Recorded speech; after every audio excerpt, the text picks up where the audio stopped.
I think it's fair to say that out of Glen and I, Pokemon, they call it Arceus, or Arceus, however you want to say it. Yep. Legends Arceus is our favourite. Yeah, I'd say that's a fair statement. We've played through, I think you've played to completion, I know my daughter's finished it fully.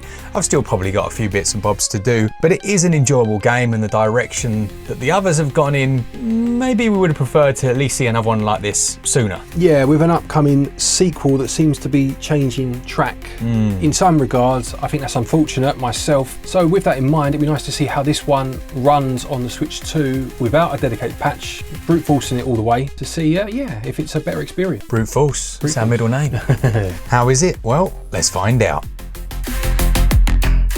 First, we have the sponsor of this episode, Untold Tales, with their new release, Railroute, which is available for pre-order today and releases on the 20th of June. Yep, this will see you designing, building and automating a railway empire, starting with just a few tracks and stations and growing your network into a thriving automated system across real-world inspired city maps. Yeah, the game features multiple different gameplay modes. You've got story mode, where you'll be learning the game with the guidance of a fatherly veteran conductor. I like that. You've got endless mode as well, where you can build your network, progressing in whichever direction you choose. There's timetable mode, solving puzzles and different challenges, and rush hour mode with waves of more difficult and complex obstacles. We haven't got a huge amount of strategy games on Switch, so it's always interesting to see one. This has that puzzle element, and it's just a 326 meg download. If you're interested in pre-ordering it, all the information is on the screen as far as prices. We'll pop links in the description, and there is an owner's discount of 30% if you own one of the games that will also be in the description, or a base discount of 20%. A thanks to Untold Tales for sponsoring this episode.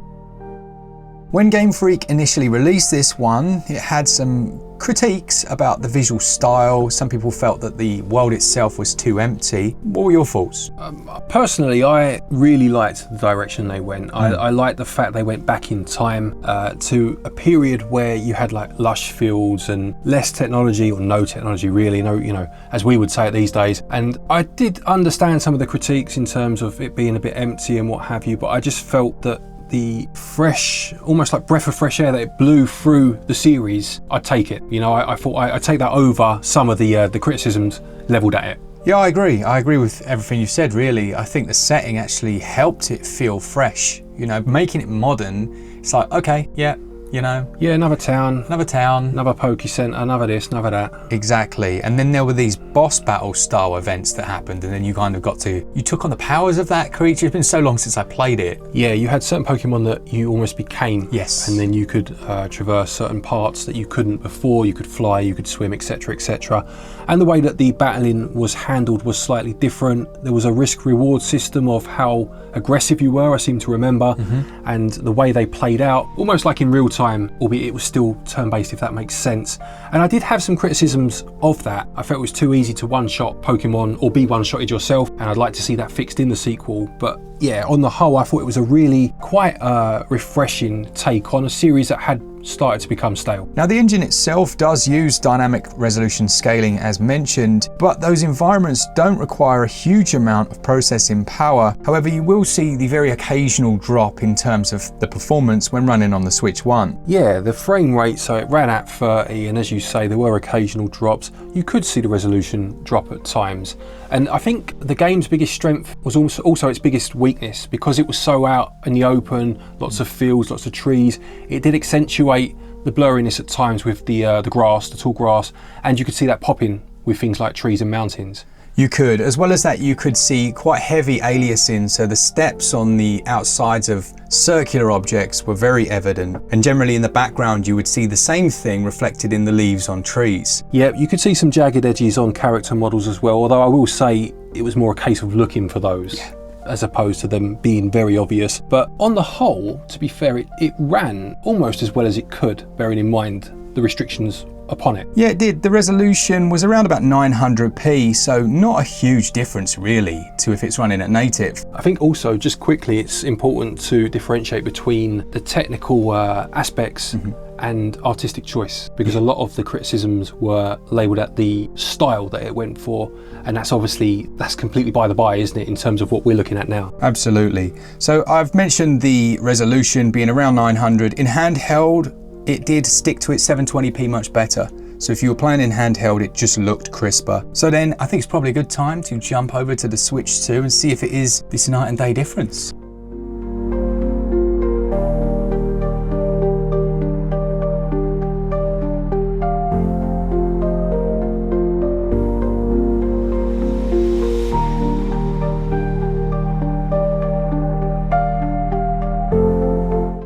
Yeah, let's start with frame rate then, as we generally do.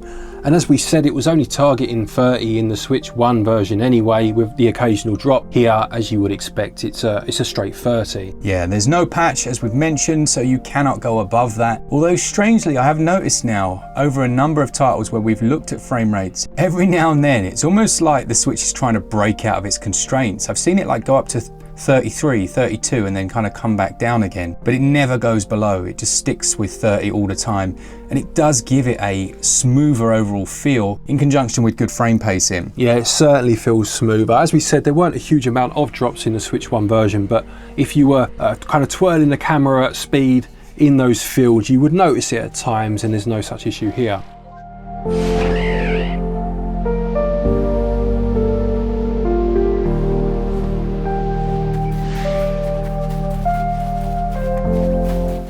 So then onto image quality. Now we know it uses dynamic resolution scaling on both Switch 1 and Switch 2 potentially, but 900p and 1080p are so close to each other. How much of a difference does that actually make?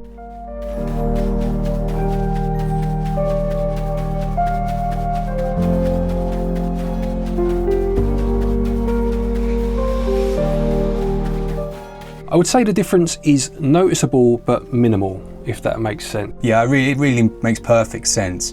Unlike something like the patched Scarlet and Violet, where the resolution's been bumped right up and you can really see a night and day difference, here you've got something that is unpatched, initially ran at a reasonably high resolution, so you don't see a huge change, but in conjunction with that smoother overall gameplay, it is a more enjoyable way of playing it. Yeah, it's just more pleasant on the eye, without huge amounts having happened, and again, as much has happened as could happen, but it just overall feels nicer to play. Another thing that makes a big difference are the load transitions. Now, load transitions have been cut right down. Again, across the board with most of the games we've tested, you're seeing anything from a 100% to a 400% increase in load speeds, which is great. It's a shame this one didn't get a dedicated patch, because obviously Scarlet and Violet did, and rightly so I would say. I think that's one that certainly needed it, but this game, just from a subjective point of view, I enjoyed so much more. Yeah. It would have been nice to see this one really taken to the nth degree. It would have. Like 60 frames per second here would be perfect. Some proper anti-aliasing, so all those edges are perfect. It would make a big difference. Things that you won't really see, like you won't, no matter how hard you look. While textures may look a tiny bit sharper, I mean, you're looking at like a 10% difference in resolution. Absolutely. And the other thing that a dedicated patch would have fixed, you'd like to think at least, is that pop-in.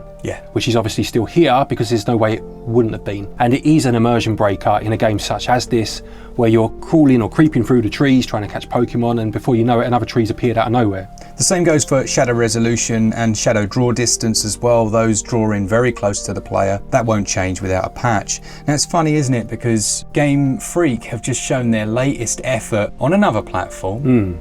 And it looks amazing. In terms of visual quality, it used to be that people would say, oh look, don't give them a hard time because they're not really 3D game makers. They're new to this. Right. And that was kind of fair enough. Yep. But then they go and do something like that off the back of Pokemon Scarlet and Violet. You're like, what are they doing? I think it's almost, what's that phrase? A change is as good as a rest. I think they need to give it to someone else, in my opinion. I don't know how viable that is. I don't know what the ownership rights are behind it. But we were talking earlier, funny enough, about Hideo Kojima. Yeah. And mentioning Metal Gear Solid, and how a lot of his work since then, in your opinion at least, is so much better, or I don't want to put words in your mouth, but you know what I mean. 100%. And I think it was just, sometimes you just go stale. I think so. And I think maybe that they, as developers, have gone stale on this series. Yeah, like you say, being stuck within that same, it can actually shackle you, can't it? Yeah. As soon as that's gone, you're suddenly free to do what it is you wanted to do originally. Absolutely. And whether you agree with what I just said about Kojima or not, it doesn't really matter. I'm sure there's other examples of something that you would agree with, anyone would agree with,